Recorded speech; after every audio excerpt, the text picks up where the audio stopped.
राम राम, जय श्री कृष्ण। एक बार हम पहले जोर से बोलेंगे, जय हिंद, जय हिंद, जय हिंद, जय हिंद।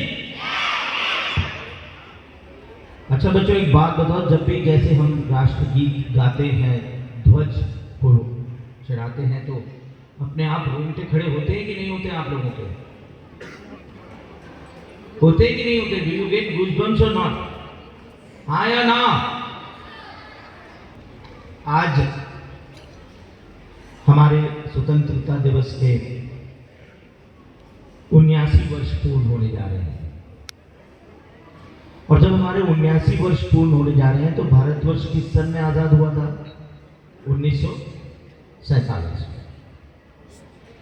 और 1947 में ही चीन और ताइवान अलग हुए थे और चीन की इकोनॉमी आगे बढ़ना चालू हुई थी उस समय। और द्वितीय विश्व युद्ध खत्म हुआ था और उसी समय अमेरिका की इकोनॉमी तेज गति से चालू हुई थी और हम भी आजाद हुए थे। तब एक रुपया कितने डॉलर का था 1947 में? 1 रुपए 28 पैसे का 1 डॉलर था। और आज जब 30 ट्रिलियन डॉलर, 20 ट्रिलियन डॉलर की अमेरिका और चीन की इकोनॉमी पहुंच गई, तब हम 4 ट्रिलियन डॉलर पर अटके हुए हैं। मालूम है ऐसा क्यों हुआ? इसके बहुत सारे कारण, बहुत सारे रीजन हम सब लोग दे सकते हैं। कोई बोलेगा भारत की नीतियां गलत थी, भारत में भ्रष्टाचार था, नेता करप्ट थे, हमारी इंडस्ट्री डेवलप नहीं हो पाई। ये सारे कारण अपनी जगह पर ठीक है, लेकिन इन सब कारणों के बावजूद भी कहीं हम 10 ट्रिलियन 12 ट्रिलियन पर तो पहुंच ही जाते हैं।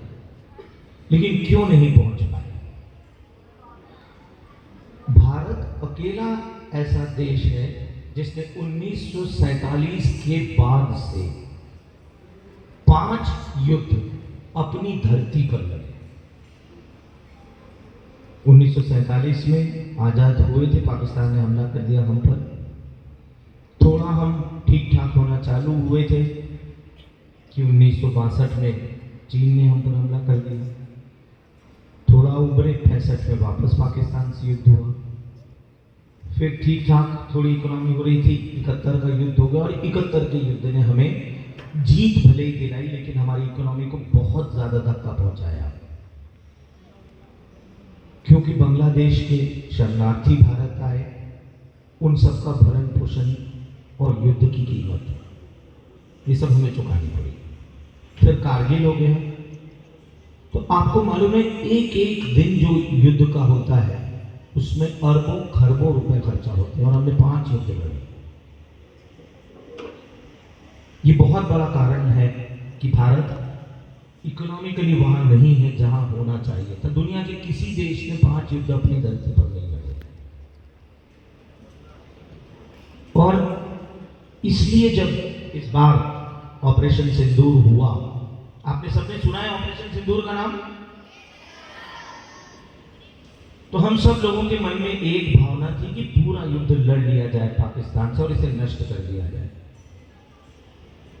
लेकिन बहुत सूझबूझ भरी और चतुराई के निर्णय के साथ ऑपरेशन सिंदूर को 4 दिन के बाद, टारगेट अचीव करने के बाद बंद कर दिया गया। क्या जो लोग वहां निर्णय ले रहे हैं उनके मन में यह भावना नहीं होगी कि हम पाकिस्तान को कुचल दें? लेकिन वर्तमान सिस्टम में आप पूरी दुनिया में जो युद्ध चल रहे हैं उनमें सब में देखेंगे कि युद्ध खत्म ही नहीं होता है। चाहे रशिया यूक्रेन का युद्ध हो, चाहे तो हम अभी इजराइल 4 देशों से लड़ रहा है। तो अब यूक्रेन की अगर स्थिति हम देखें रशिया से लड़ते हुए, तो क्या हो गई है? 30% भूमि रशिया ने कब्जा कर ली है, सारे ओर्स मिनरल्स नाटो देश ने ले लिए हैं, और यूक्रेन को अब उस इकोनॉमी जहां पर वो था वहां पर आने में 25 साल लगेंगे। ऐसा ही रशिया के साथ भी हुआ है। रशिया का बहुत पैसा इस युद्ध में खर्चा हुआ और इकोनॉमिकली रशिया को अब आगे आने में बहुत वर्ष लगेंगे। इसलिए ऑपरेशन सिंदूर भारतवर्ष का गौरव अवश्य है, लेकिन भारतवर्ष के नेतृत्व ने उसे सही समय पर बंद करके इकोनॉमिकली इस देश को बहुत ज़्यादा आगे ले गए। अगर हम लड़ते तो हम इकोनॉमिकली वापस, जैसे हमें 5 युद्धों में पीछे खींचा, ऐसे इस युद्ध में भी हम पीछे हो जाते। तो देशभक्ति दुश्मन के साथ लड़ने या मारने में ही नहीं है, देशभक्ति बहुत बुद्धिमत्तापूर्ण ढंग से देश के हितों के बारे में निर्णय लेने में।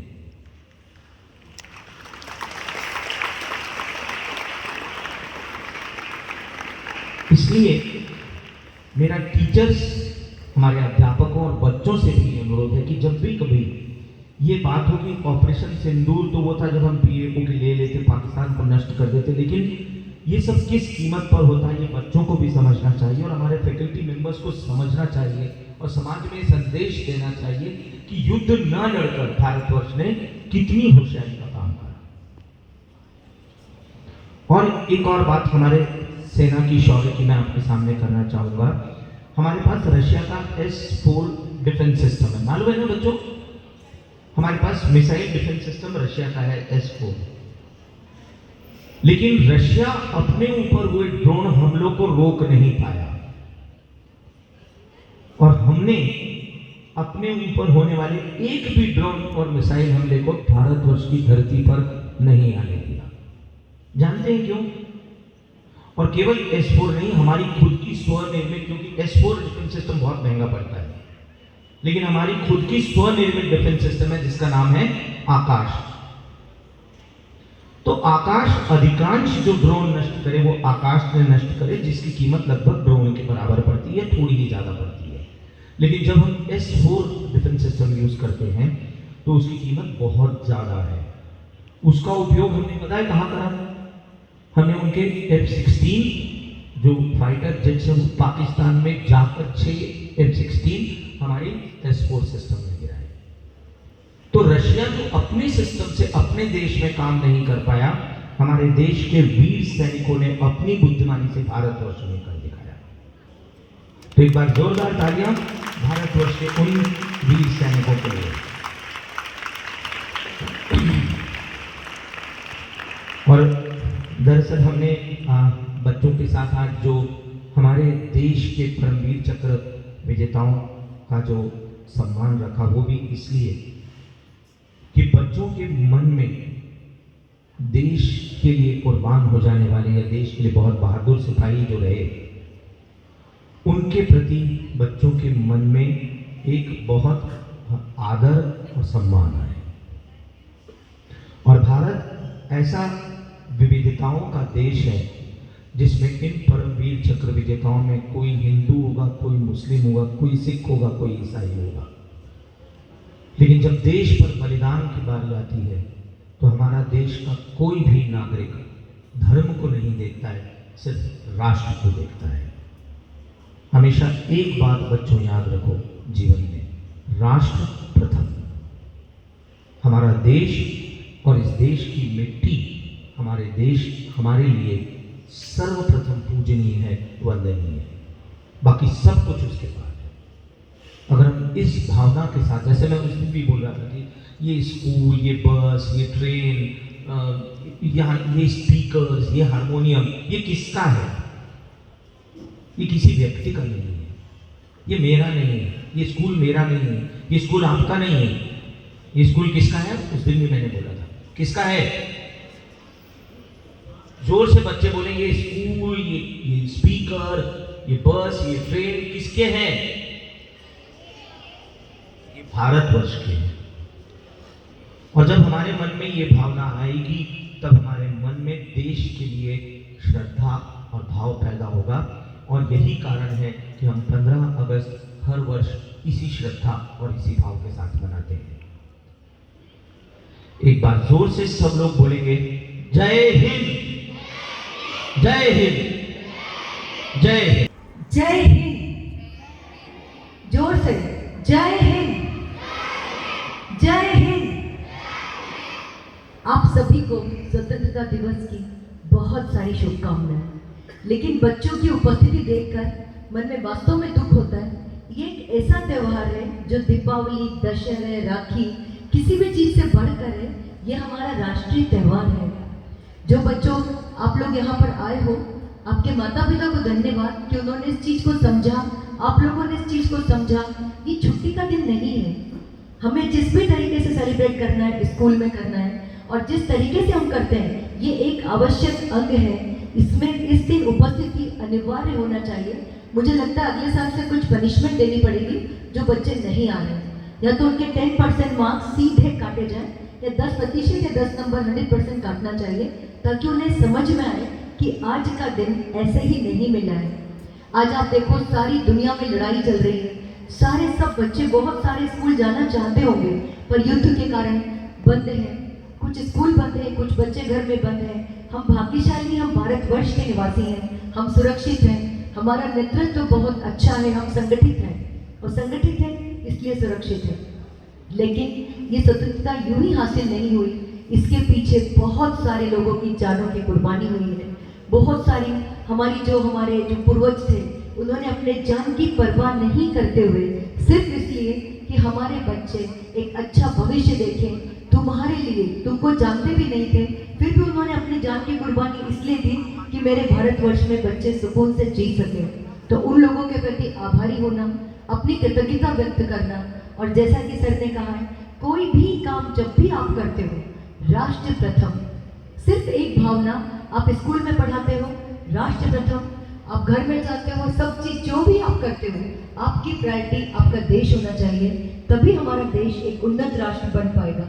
आज आपको ऐसे लोग बहुत सारे मिलेंगे जो हर समय शिकायतें ही करते मिलेंगे, यहाँ पे ये अच्छा नहीं, यहाँ पे ऐसा नहीं होता, हमारे यहाँ ऐसा नहीं होता, और अगर आप पूछने जाओ कि क्या करना है तो 4 बातें भी नहीं बता पाएंगे।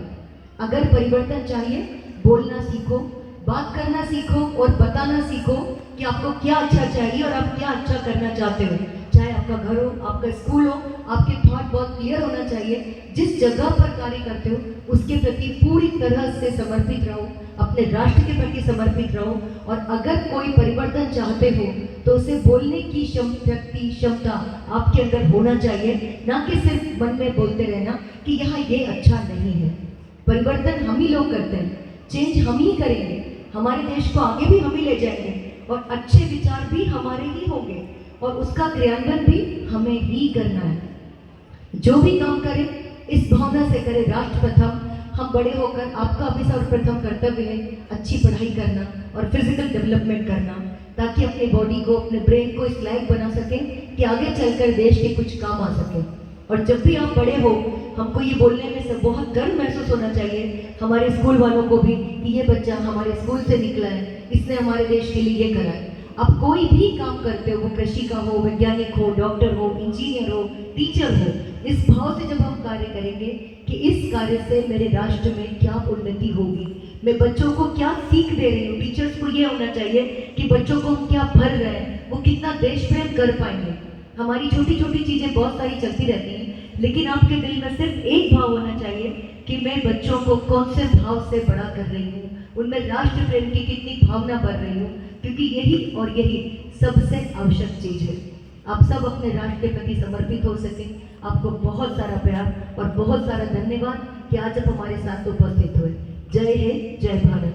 Thank you. सभी को सुप्रभात। आदरणीय director sir, Jaya madam, Rama aunty, Vikas, Vibha, Tarannum, मेरे प्यारे स्टाफ मेंबर्स और प्यारे प्यारे बच्चों, जया मैडम ने बिल्कुल सही कहा कि देश प्रेम की भावना को देख करके बहुत दुख होता है कि डे बाय डे स्ट्रेंथ कम होती जाती है 26 जनवरी और 15 अगस्त पर, और उसको एक सीरियस नोट पर लेना है, और हम उसको अब लेंगे अगले साल से। अभी 26 जनवरी से ही वो अप्लाई करेंगे हम लोग। 79th इंडिपेंडेंस डे पे मैं एक स्वरचित कविता आप सभी के सामने पेश करना चाह रही हूँ, जो ऑपरेशन सिंदूर और आपके अपने लिए है बच्चों। सूरज सिंदूर सा चमका, सूरज सिंदूर सा चमका, वीरों ने शौर्य दिखाया, ऑपरेशन सिंदूर ने फिर भारत का मान बढ़ाया।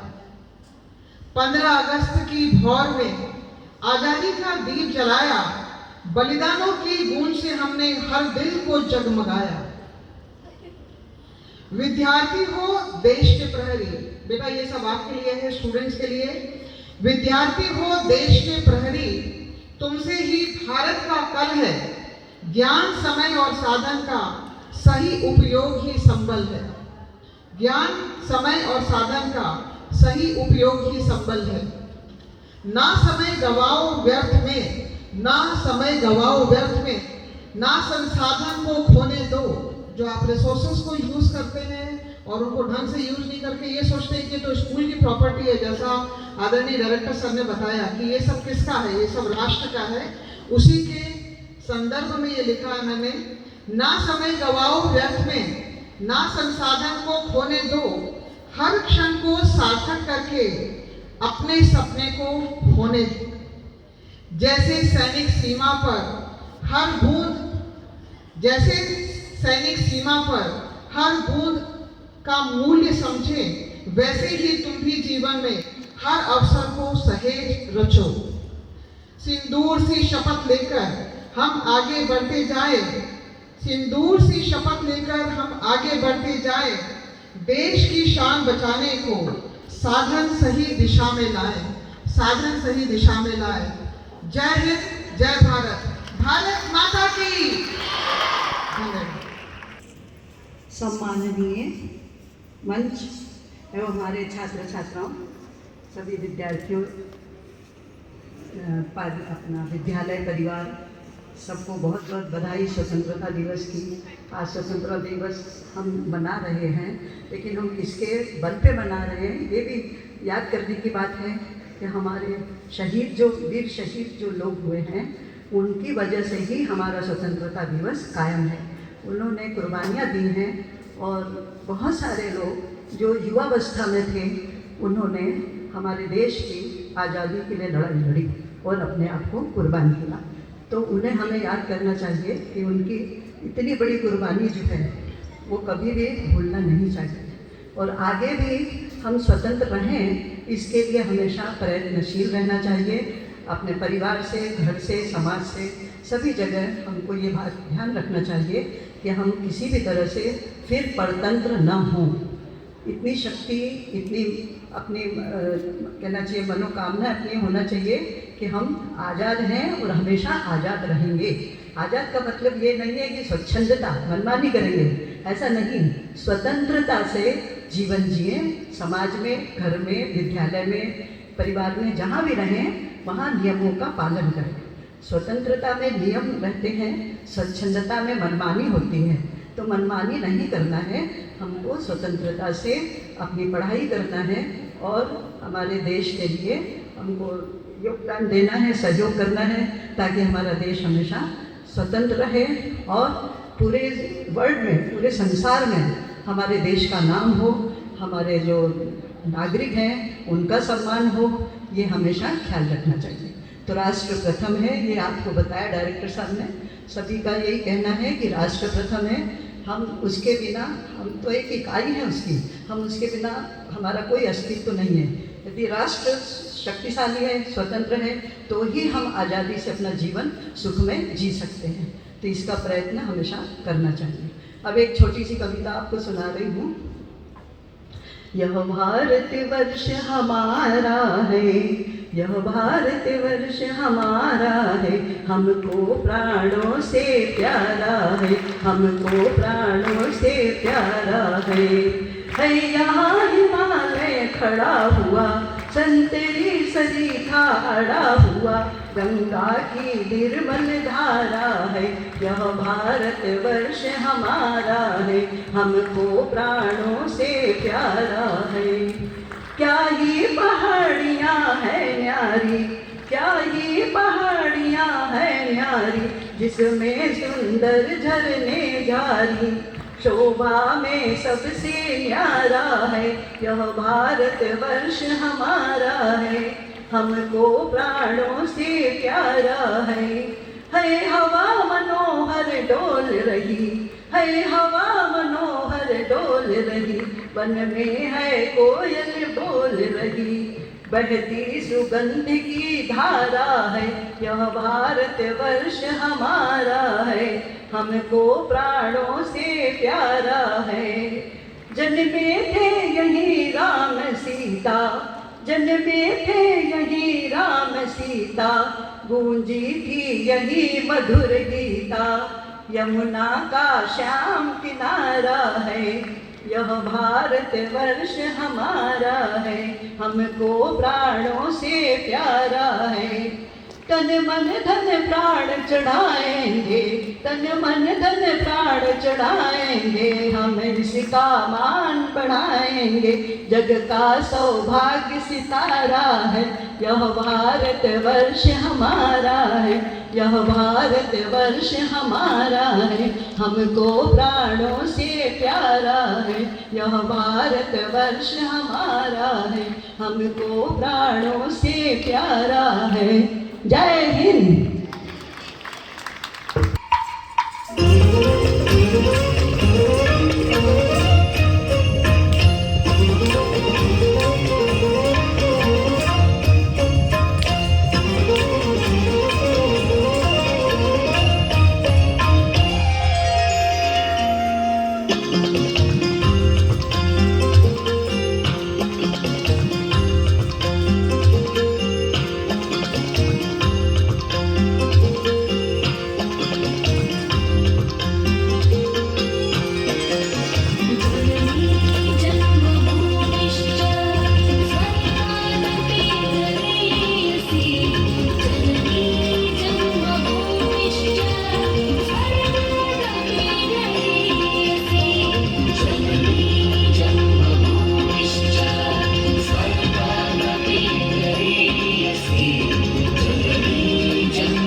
आती है कि घर कब आओगे, कि घर कब आओगे, लिखो कब आओगे, कि तुम बिन ये घर सुना सुना है।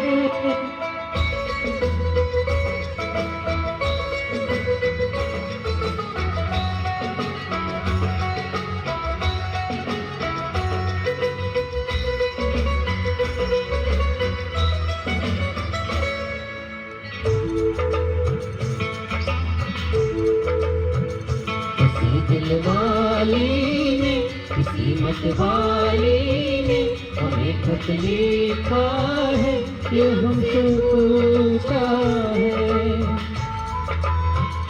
किसी की सांसों ने, किसी की धड़कन ने, किसी की चूड़ी ने, किसी के कंगन ने,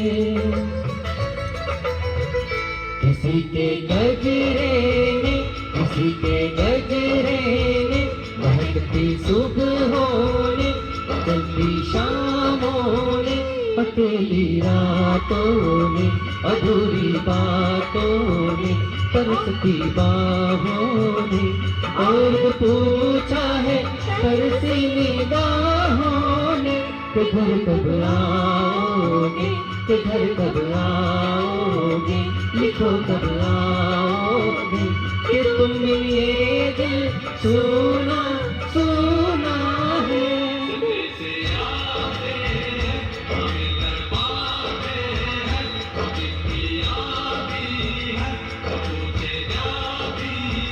कि घर कब आओगे, कि घर कब आओगे, लिखो कब आओगे, कि तुम बिन ये घर सुना सुना है।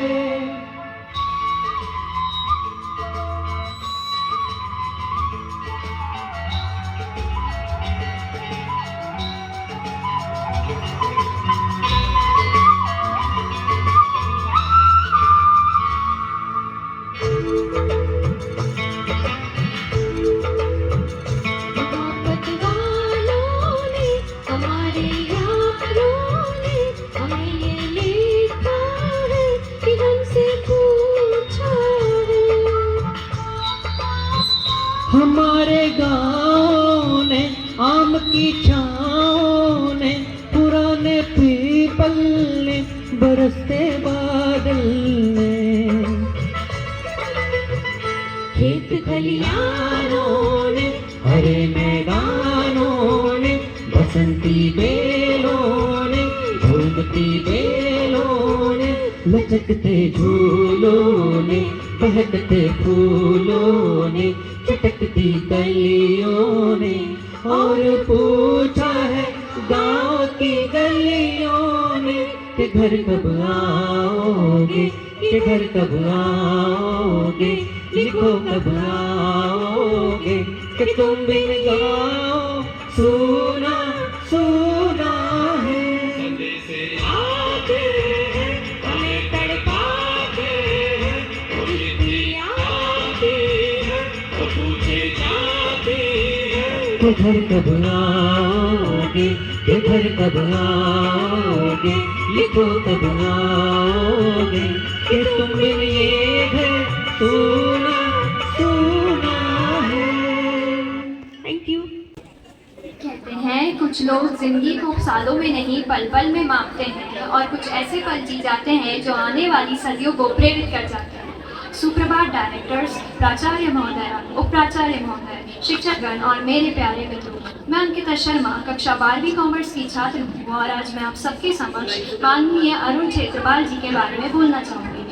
अरुण क्षेत्रपाल मात्र 21 साल की उम्र, लेकिन दिल में 100 साल जितनी हिम्मत। उनका जन्म 14 अक्टूबर 1950 पुणे में हुआ था, और बचपन से ही उनका एक सपना था कि मैं बड़ा होकर वर्दी पहनूंगा और आगे जाके तिरंगे की शान बढ़ाऊंगा। 1971 भारत पाकिस्तान का युद्ध, जिसमें सीमाओं पर टैंकों की गरज, गोलियों की बरसात और आसमान में घिरा हुआ धुआं, लेकिन उस समय जो शेर की तरह धार रहा था वह था हमारा अरुण क्षेत्रपाल जी का सेंचुरियन टैंक।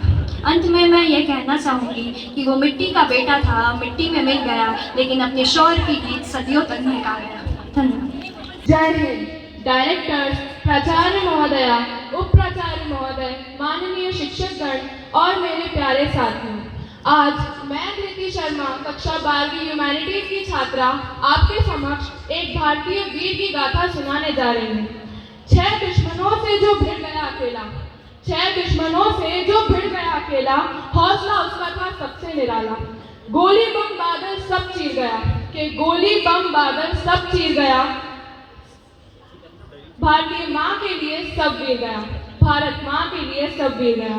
निर्मलजीत सिंह सेखो है नाम, निर्मलजीत सिंह सेखो है नाम, अमर है उसकी जुबानी। आओ हम सब मिलकर सुने उस भारतीय वीर की कहानी, आओ हम सब मिलकर सुने उस भारतीय वीर की कहानी। दिसंबर 1971, कश्मीर की वही ठंडी सुबह थी। श्रीनगर एयरबेस में इतना सन्नाटा था, इतनी शांति थी, मानो कोई तूफान आने वाला हो। हालांकि हुआ भी कुछ ऐसा ही। अचानक से 6 पाकिस्तानी विमानों ने सेबर जेट में भारत की भूमि पर हमला बोल दिया।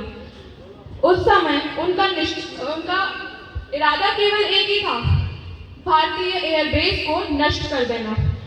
और भारत के पास एयरबेस में उस समय केवल 2 ही विमान मौजूद थे, नेट, जिसमें से उड़ान भरने के लिए केवल एक ही तैयार था, और उस पर बैठने वाले थे हमारे फ्लाइंग ऑफिसर निर्मलजीत सिंह सेखो, जिनकी उम्र उस समय कुछ 28 साल थी। दुश्मन 6 हैं, वो अकेले, मगर ऐसा नहीं हुआ कि डर ने उन पर काबू पा लिया, बल्कि उनके दिल में तो केवल एक ही आवाज गूंज रही थी कि अगर आज मैं पीछे हट गया, कि अगर आज मैं पीछे हट गया तो कल मेरा भारत देश का तिरंगा पीछे हट जाएगा और मैं ये कभी होने नहीं दूंगा। इसी बुलंद हौसले के साथ उन्होंने हेलमेट पहना, कॉकपिट में बैठे और उड़ान भरना शुरू की, और ऐसे ही 2 पाकिस्तानी विमानों को ध्वस्त कर दिया और बाकी 4 को आगे आने ही नहीं दिया। मगर दुर्भाग्यवश 14 दिसंबर 1971 हमने ऐसे भारतीय वीर को खो दिया। वो देश प्रेमी, वो देश सपूत भारत देश की रक्षा करते करते वीर गति को प्राप्त हुए। उन्हें मरणोपरांत परमवीर चक्र की प्राप्ति तो हुई, मगर हमने ऐसे योद्धा को खो दिया। उनकी कहानी हमें क्या सिखाती है? यही सिखाती है कि असली बल, असली ताकत हथियारों में नहीं, बल्कि उस दिल में होती है जिसमें भारत देश के लिए, जिसमें देशभक्ति की आग जलती हो। इसी के साथ मैं आप सबसे ये विनती करती हूँ कि पहला स्थान देशभक्ति और साहस को दीजिए, और मैं निर्मलजीत सिंह सेखो, हमारे फ्लाइंग ऑफिसर निर्मलजीत सिंह सेखो को नमन करती हूँ। भारत माता की जय। धन्यवाद। सुप्रभात आदरणीय डायरेक्टर्स, प्रधानाचार्य महोदया, उप प्रधानाचार्य महोदय, शिक्षकगण और मेरे प्रिय मित्रों, सबसे पहले सभी को 79वें स्वतंत्रता दिवस की हार्दिक शुभकामनाएं। मैं मोहम्मद खान आज इस गौरवशाली दिन पे आपको भारत के एक सच्चे वीर की कहानी सुनाना चाहता हूँ। कौन वीर?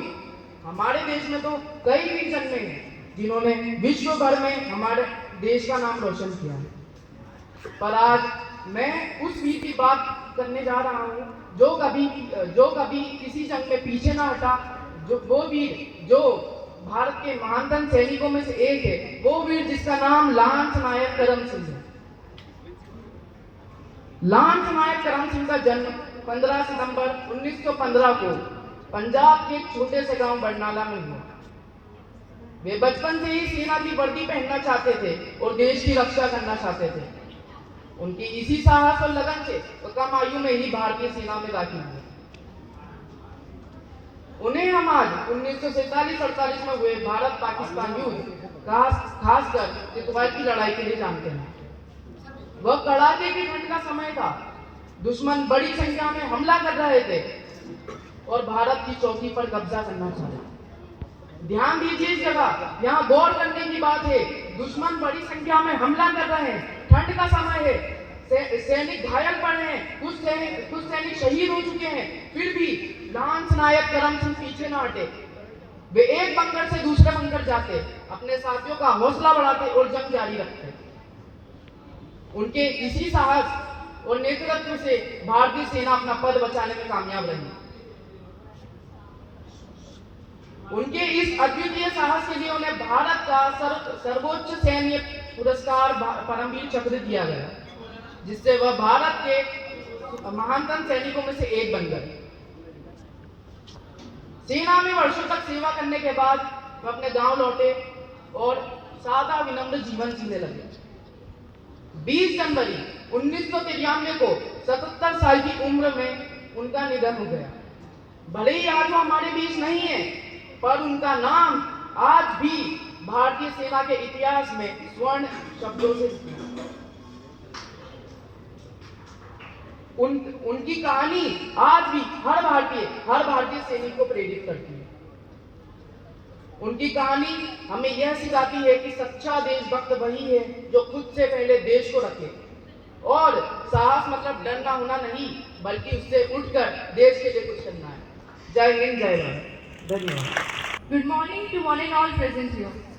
Today, I, Kanishka Gupte of class 11 Science A, am feeling extremely honored to be able to share with you the story of yet another hero of the country who fought bravely and laid down his life for the nation when needed. A name etched in the golden letters in our nation's military history, I am talking about Company Quartermaster Havildar Abdul Hamid. Born on July 1st, 1933, in the village of Dhamapur, Uttar Pradesh, Hamid came from a very humble background. He was not very privileged. He could not even complete his education. After studying till class 8, he was forced to join his father in a tailoring job. But he changed his life in 1954 when he joined the Indian Army at the age of 20 years. He joined the army and became a part of the 4th Grenadiers Regiment, known for its courage and discipline.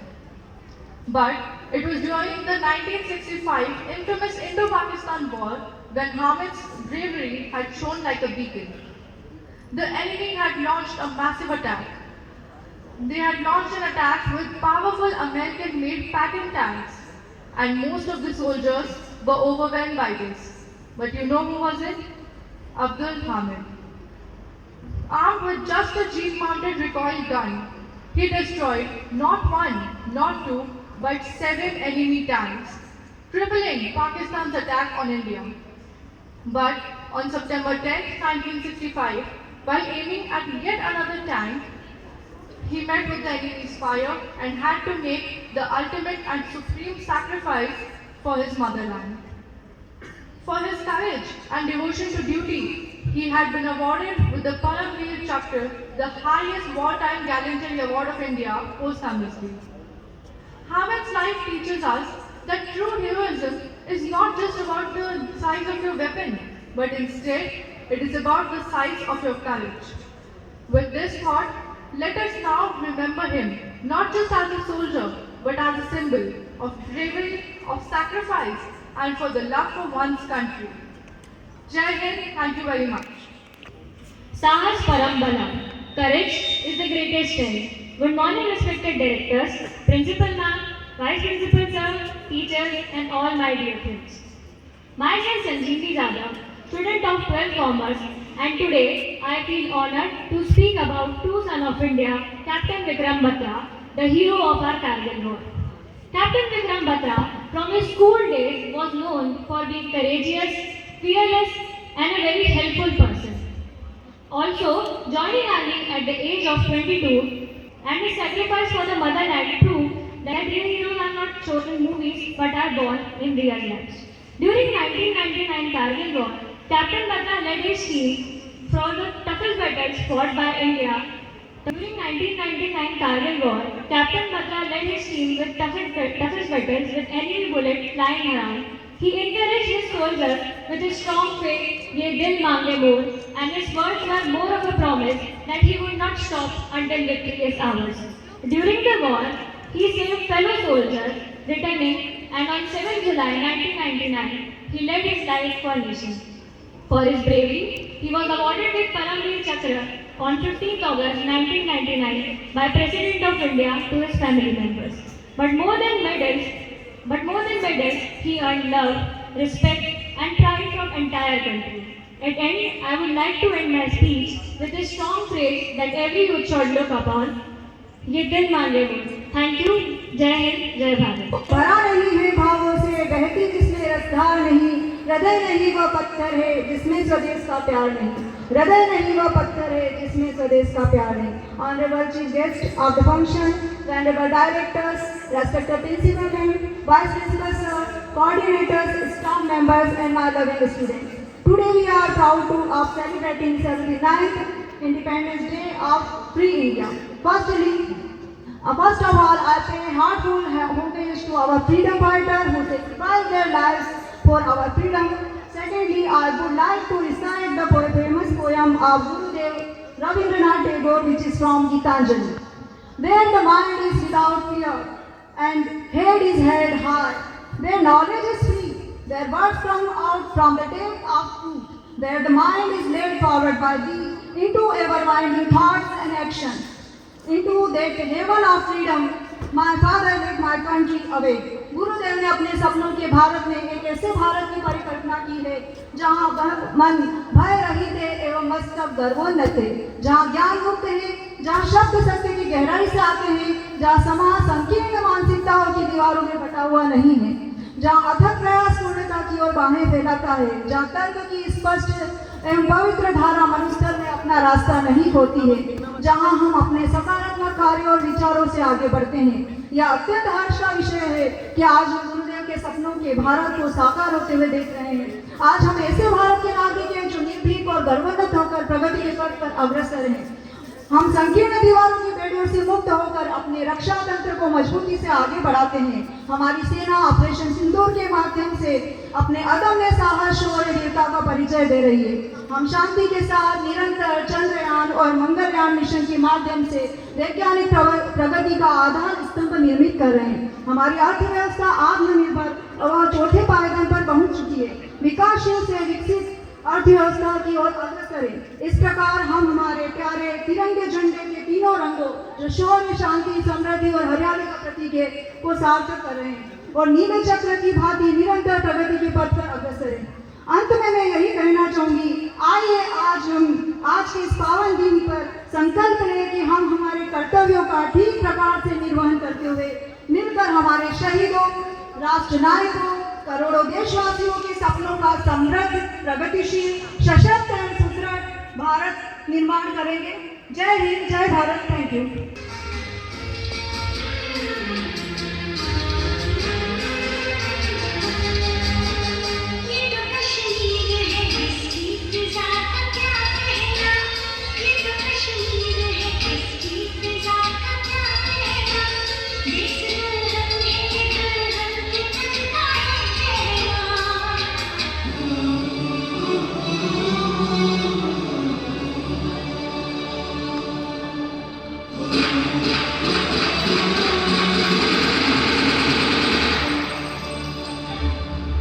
Jammu Kashmir में 2019 की Pulwama attack के बाद सबसे बड़ा आतंकी हमला हुआ है.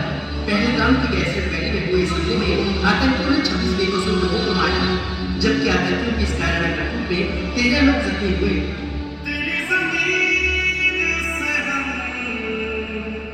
हेलो, इतने अच्छे परफॉर्मेंस के लिए तालियां तो लगती है ना. इनसे बच्चों का उत्साह बढ़ाते रहिए.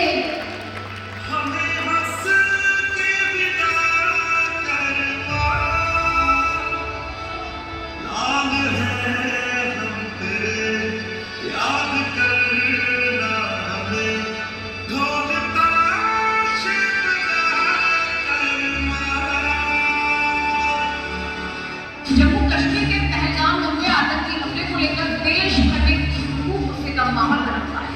इस हमले में जान गंवाने वाले लोगों की संख्या बढ़कर 27 पहुंच गई. उधर पाकिस्तान की तरफ से भी इस हमले को लेकर बयान आया है. भारत पाकिस्तान बॉर्डर से बड़ी खबर, 95 की सीमा पाकिस्तान से लगती है. इसके बाद अटकलें लगाई जा रही है कि कहीं फिर से कुछ बड़ा होने वाला.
जिंदगी के सफर में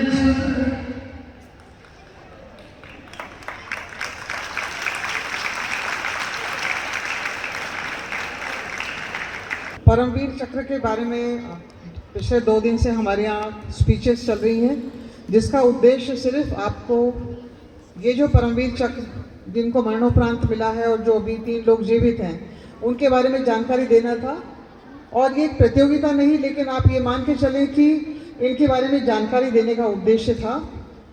जिन 5 बच्चों ने आज बोला है, 3 हिंदी और 2 इंग्लिश में, उनमें हम सभी ने मिलकर के जो निर्णय लिया है उसमें अंकिता शर्मा बहुत अच्छा बोली, तो जोरदार तालियां अंकिता शर्मा को।